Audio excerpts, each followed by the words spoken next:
Hello everyone, welcome back to Movie Recapped Girl.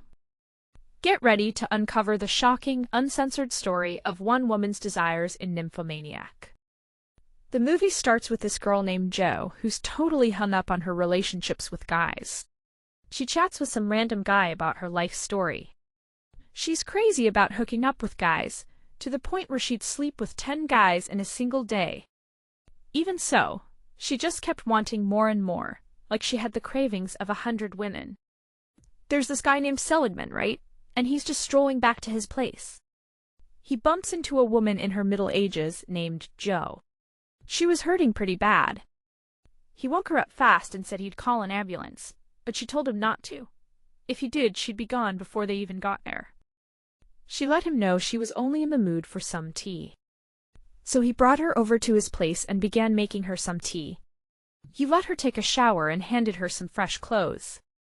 Then he checked in on her, asking if someone had hurt her, but she just blamed herself, saying, "It's all her fault and she's not a good person." She was kinda unsure about spilling the beans to him. Then she began to fill him in on her story. She told him that she's been interested in guys since she was a kid.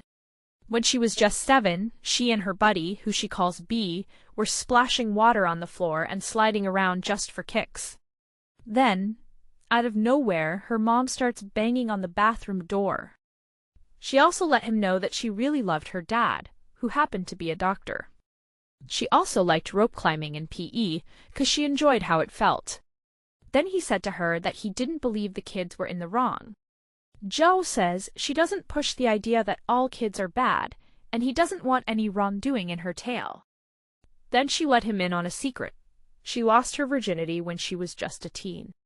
When she was 15, she met a dude named Jerome.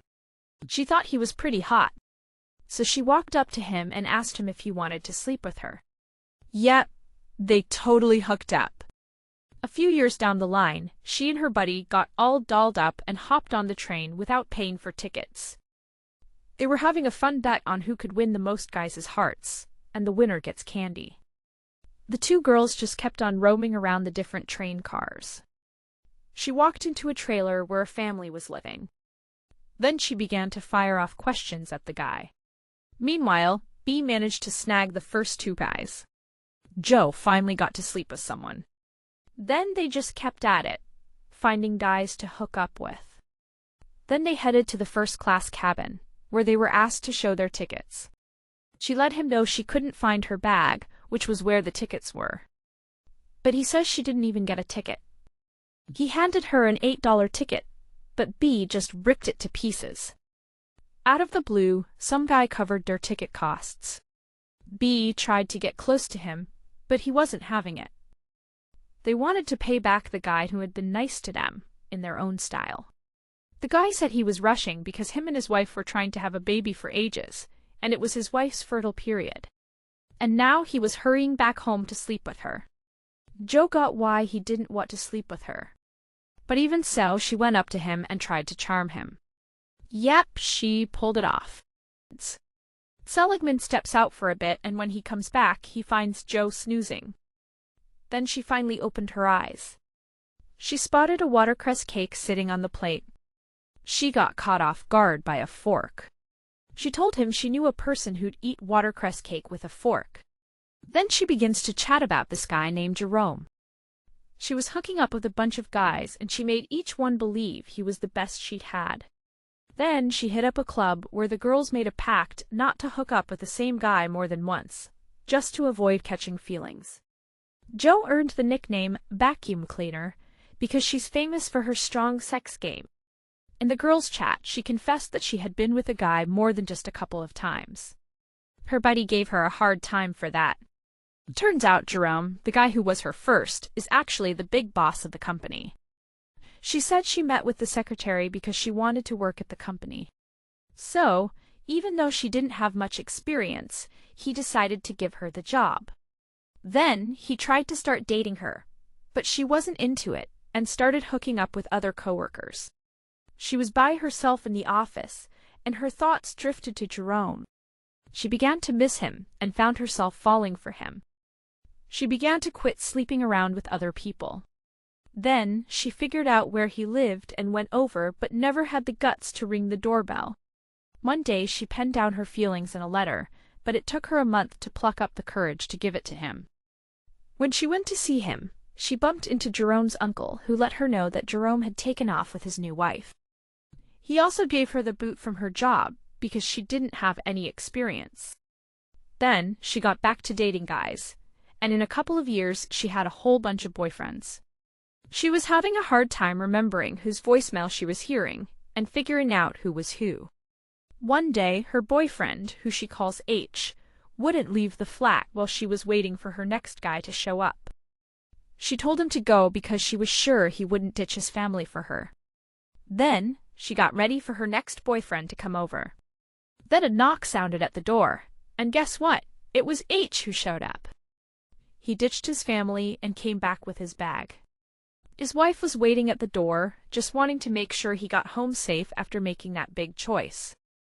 The woman takes the kids inside, shows them the room, and says, "Your dad used to work here." After some time, the other boyfriend shows up. The lady grabs the flowers he's holding and shows him off to all her kids. Then she casually asked Joe how many folks she could wipe out in a single day. Joe let her know they got their wires crossed. She said to the kids that she didn't love their dad, but their mom explained that she only said it to comfort them, because if it was a joke, it'd be a really bad one. Then she told the kids to get out of there before things got really bad. One kid went back to hug his dad, but his mom yanked him away because she didn't want his dad to feel guilty. Then she yells at him, really pissed off.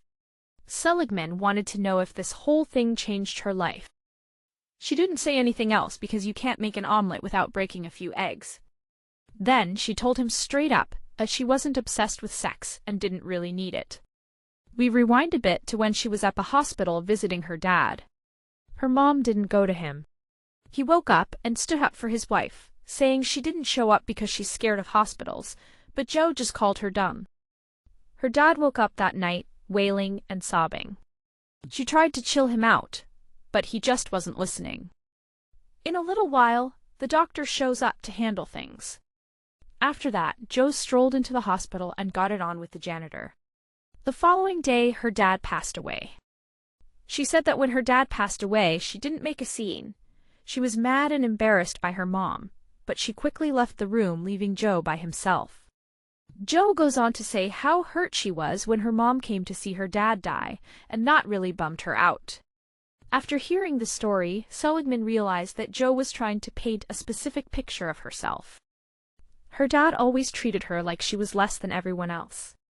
Joe's been dealing with issues a lot, and it looks like she's got a thing for him, but she's not really showing it. Joe began talking about her 3 boyfriends. So, once again, we spot one of her boyfriends, bouquet in hand, chilling in the car for an hour because she was busy getting it on with someone else. Then she invited him inside and offered to make him a coffee. She juggled her time with the guys who were into her, while also working a 9 to 5, and yet she still felt alone. Then we see her walking around, finding bits of pictures spread out on the ground. She began snapping photos and realized they were actually of her and Jerome. Out of the blue, he walked up to her. She was totally psyched. Turns out, he ended up here because he had a fight with his wife and ripped up their photos together. After their trip, they got back together and really hit it off. But then she just up and left her guy out of nowhere. Seligman lets her know what's not working out between them. She said to him that all she could feel at the end were her tears. So, Joe's story still has a lot to tell, until we dive back into the weird tale in part 2. Thanks for watching. If you want to see more incredible stories like this one, be sure to subscribe and hit the bell. I'll be back with another video soon.